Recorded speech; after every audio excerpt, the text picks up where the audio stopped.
There comes a moment in life when you realize not every situation deserves your reaction, not every argument deserves your voice, and not every person deserves a seat at your table. We live in a world that constantly pressures us to respond, defend, and prove ourselves. But real strength isn't found in how loudly you speak. It's found in how calmly you choose silence. Today, I want to share with you why the most powerful move you can make is often the quietest one. There's a natural urge in all of us to defend ourselves, to explain, to prove a point, or to make sure the other person understands where we are coming from.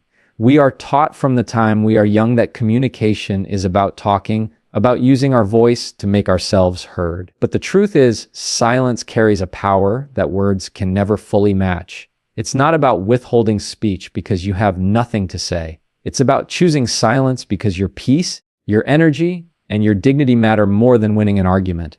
When someone disrespects you, provokes you, or tries to drag you into their storm, they are expecting a reaction. They feed off your words, your emotions, and your defenses. They want to see you unravel because in your reaction, they gain control. But when you stay silent, you strip them of that power. You deny them the satisfaction of knowing they got to you. You show that you are not controlled by their actions, but by your own composure. Silence is not passive. It is intentional. It is a statement that says, I will not participate in this game. It tells the other person that they don't get to dictate how you feel or how you respond. Sometimes the best response to immaturity, manipulation, or disrespect is no response at all. Not because you're weak, but because you are strong enough to know your worth and wise enough to know when your voice doesn't need to be wasted. Think about how much energy gets drained when you constantly feel the need to react to everything. Every argument, every insult, every accusation pulls you deeper into someone else's chaos. And chaos is contagious. The moment you engage, you risk becoming part of it. But silence protects you. It shields you from being pulled into battles that aren't worth fighting. It gives you time to breathe, to process, and to rise above. Silence also has a way of exposing people. When you don't respond, the other person has nothing to feed on. They're left standing there with their words echoing in the empty space. Your silence forces them to confront themselves without the distraction of your defense.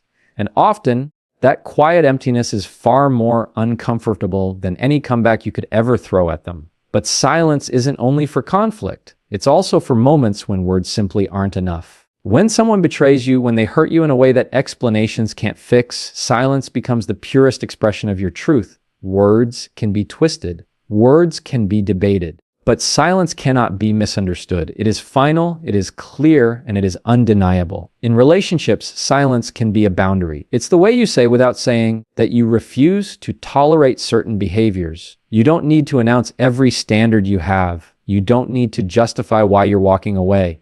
Sometimes the act of stepping back, cutting off access, and going quiet is all the message that needs to be sent. People eventually understand that your silence isn't emptiness. It's strength, it's clarity, it's the decision to stop giving them space in your life. And silence doesn't just protect you from others, it also transforms you from within. It teaches patience. It teaches discipline. It shows you that you don't need validation in the moment to know who you are. You can let go of the urge to clap back, to prove yourself, to have the last word. You learn to be at peace with yourself, even if someone else misunderstands you. That's the real strength, being so secure in your truth that you don't feel the need to constantly defend it. Silence also gives you the opportunity to listen more deeply, not just to others, but to yourself. In silence, you can hear your instincts.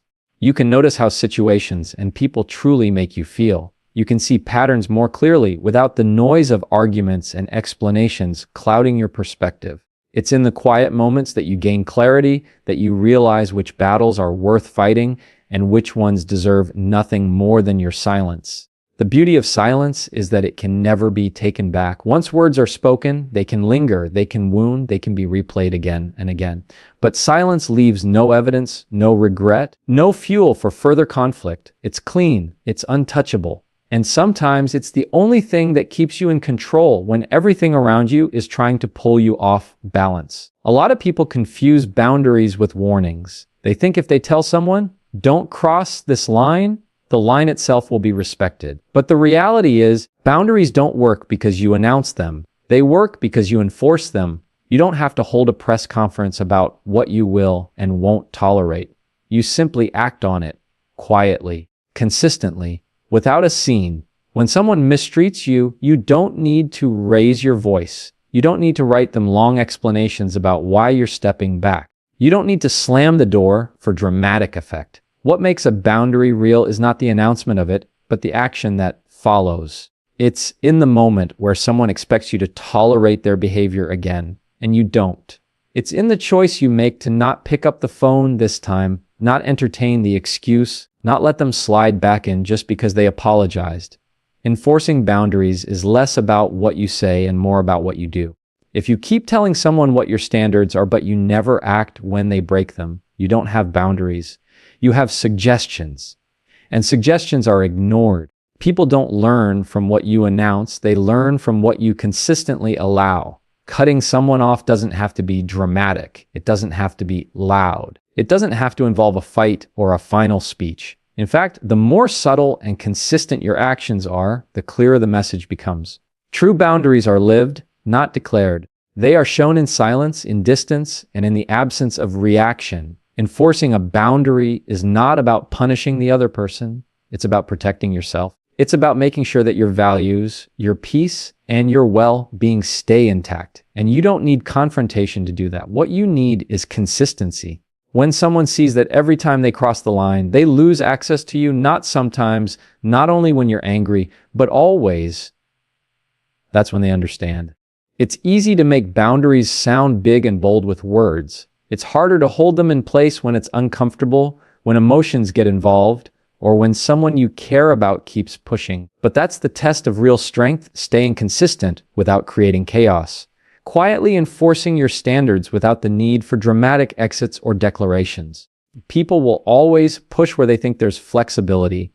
If you fold, they learn you're not serious. If you stay consistent, they learn you mean it. Boundaries are not about proving a point to them. They're about proving a commitment to yourself. Every time you respond, argue, explain, or defend yourself, you are spending energy. Just like money, energy is limited. You don't have an endless supply to give away. And just like money, if you spend it recklessly, you'll find yourself drained, empty, and with nothing left for what truly matters. The problem is, many of us invest our energy in the wrong places. Into people who don't value us, into arguments that don't matter, into situations that don't change no matter how much we give. When you treat your energy like currency, you start to ask yourself better questions. Is this conversation worth the cost? Is this argument going to pay me back in peace, growth, or resolution? Or am I about to pour energy into someone who will never give anything in return? The truth is, most of the time, the things we feel pressured to react to are the exact things we should walk away from. Think about it when you hand someone your emotional reaction, you're giving them a piece of your energy. If they're not trustworthy, they'll spend it recklessly.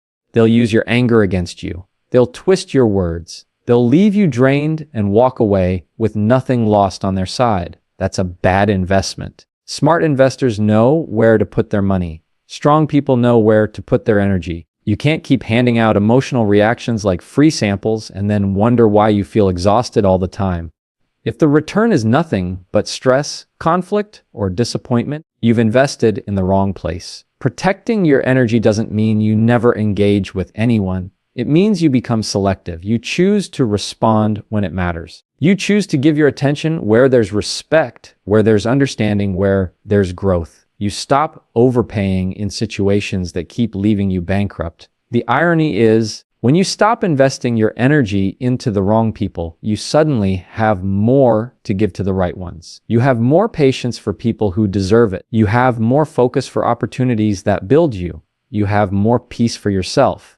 Because instead of throwing your currency into a black hole, you're investing it where it multiplies. Your reaction is never free. It always costs you something: your peace, your focus, your time, your mental clarity. That's why discipline is so important. Not everyone deserves an answer. Not every insult deserves a reply. Not every provocation deserves a fight. Sometimes the smartest thing you can do is nothing, because nothing is what the situation is worth. When you start to see your energy as currency, you also realize that silence is one of the best investments you can make. Silence costs you nothing, but it preserves everything. It keeps you calm, it keeps you in control, and it keeps your energy bank full. That way, when something truly matters, you have the strength to show up fully.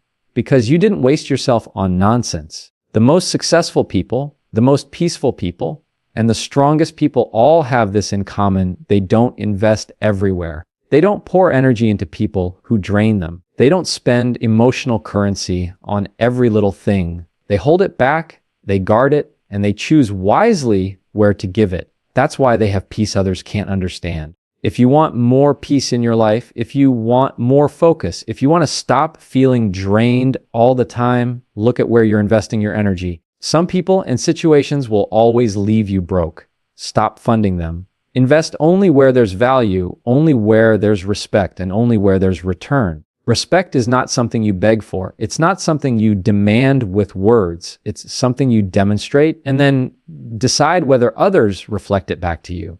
If you give respect and someone consistently ignores it, dismisses it, or violates it, that tells you everything you need to know. Respect works like a mirror. The people who truly value you will show it back to you in their actions. The ones who don't, won't.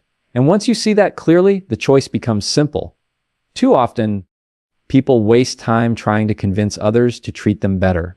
They explain, they argue, they give second, third, fourth chances, hoping that maybe if they just say it the right way, the other person will finally understand. But here's the truth: people don't change because you keep reminding them of your worth. They change, if they choose to, because they decide to respect themselves and respect you. And if they don't, it's not your job to keep waiting around for it. Your peace is priceless. Once you allow someone to disturb it over and over, you're sending them a message that their behavior has no real consequence. That's why respecting yourself means protecting your peace above all else. When someone shows you that they don't care about your boundaries, your comfort, or your well-being, the response isn't to fight harder for their approval. The response is to remove your presence. Absence is often louder than words. When you stop showing up for people who take you for granted, you give them a clear reflection of what their behavior has cost, and whether they notice or not is not your responsibility.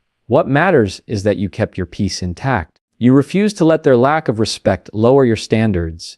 Respect is always a two-way street. You can be kind, patient, and understanding, but if the other person refuses to meet you halfway, that's not a relationship. That's a transaction where you're always paying and never receiving. And just like with any bad investment, you eventually have to walk away. The beauty of mirrored respect is that it makes your life clearer. You don't have to overanalyze words. You don't have to decode mixed signals. You only have to watch how people treat your peace. If they honor it, they belong. If they disrupt it, they don't. It's not about anger. It's not about revenge. It's about alignment. You should never shrink yourself, silence yourself, or sacrifice your peace just to keep someone in your life. The moment you notice that your presence is valued less than it should be, you have every right and every responsibility to pull it back. Because the ones who truly deserve your presence will never put you in a position where your peace feels negotiable. People who thrive on conflict want one thing from you: participation. They want you to argue, to defend yourself, to get tangled in their chaos. That's their playground. They win the moment you step onto it. And the harder you fight, the deeper you get pulled into a battle that was never designed for you to win. The trap is simple. If you react, you're already playing by their rules. But disengagement breaks the cycle. It's saying, I don't have to play this game. It's choosing not to argue, not to match their volume, not to throw energy into something that only depletes you. It's walking away without announcing that you're walking away. It's refusing to be baited, refusing to let someone else dictate your emotions, refusing to let their chaos become your chaos. That's power, not because you've beaten them, but because you've chosen yourself. Stepping back doesn't mean you're weak. It means you're wise enough to know that your time, your peace, and your emotional balance are too valuable to hand over for free. Anyone can yell back. Anyone can fight fire with fire. But it takes real strength to pause, to breathe, to let the storm pass while you stay centered. That's power most people never master. And it's the kind of power that makes manipulators, narcissists, and toxic people frustrated. Because nothing unsettles them more than realizing they can't control you. Disengagement doesn't always look dramatic. Sometimes it's as simple as not replying to a message. Sometimes it's choosing not to explain yourself for the 100th time. Sometimes it's changing the subject or walking away from a conversation that's going nowhere. These moments may feel small, but each one is a declaration that you're not available for manipulation. You're not here to be drained. You're not here to play.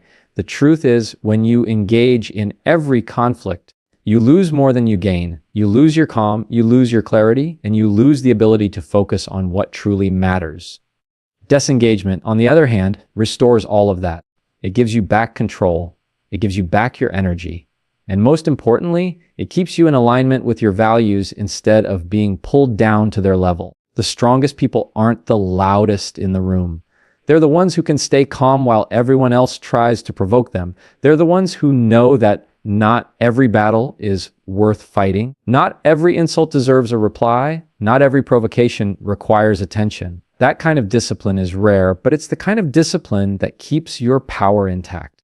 Walking away doesn't mean they won. It means the game is over. Because without your participation, there is no game. And that's the most powerful position you can ever take. So many people wait for closure like it's a gift someone else has to hand them. They wait for the apology, the explanation, the moment when the other person finally admits they were wrong. But if you live your life waiting for that, you'll wait forever. Because the truth is, closure isn't something they give you. Closure is something you give yourself. When someone hurts you, disrespects you, or shows you repeatedly that they don't value your presence, it's tempting to hang on, hoping one day they'll explain why. But that hope is a trap. It keeps you tethered to a person who has already shown you who they are. It keeps you stuck in cycles of replaying conversations, analyzing every detail, wondering what you could have done differently. That's not closure. That's self-inflicted captivity. Real closure happens the moment you decide you don't need their words to move forward. You don't need them to validate your pain. You don't need them to confirm what you already know. You don't need them to fix what they broke. You simply accept what has been shown to you and make a choice to protect your peace by letting go. That's closure. And it doesn't come with fireworks or dramatic endings. It comes quietly, often in silence, when you stop looking back and start choosing yourself. Walking away silently is one of the strongest things you can do. Not because it punishes them, but because it heals you. You're no longer waiting for their approval to feel complete. You're no longer giving them the power to decide when your story ends. You decide that. You close the chapter yourself. That's freedom. And it's important to remember, your silence doesn't mean you weren't hurt. It doesn't mean you didn't care. It means you cared enough about your well-being to stop begging for closure from someone incapable of giving it. It means you understood that your healing isn't tied to their conscience. It means you valued your peace more than their apology. Closure isn't about fixing the past, it's about protecting the future. It's the act of saying, I will not carry this weight any longer. I will not let this keep me from moving forward. And once you make that decision, once you claim that kind of closure for yourself, you step into a new level of strength. Because you no longer need them to free you. You free yourself. At the end of the day, life is too short to keep giving your voice, your energy, and your peace to people who don't deserve it. Silence is not weakness, it's strength. Boundaries are not threats, they're actions. Your energy is your most valuable currency. Don't spend it where there's no return. Respect is mirrored, and if someone can't reflect yours, they don't deserve your presence. Disengagement is not retreat, it's power. And closure is not something you wait to receive. It's something you choose to create. So don't react. Don't beg. Don't explain. Protect your peace, value your presence, and walk away with quiet strength. Because the loudest statement you can ever make is silence.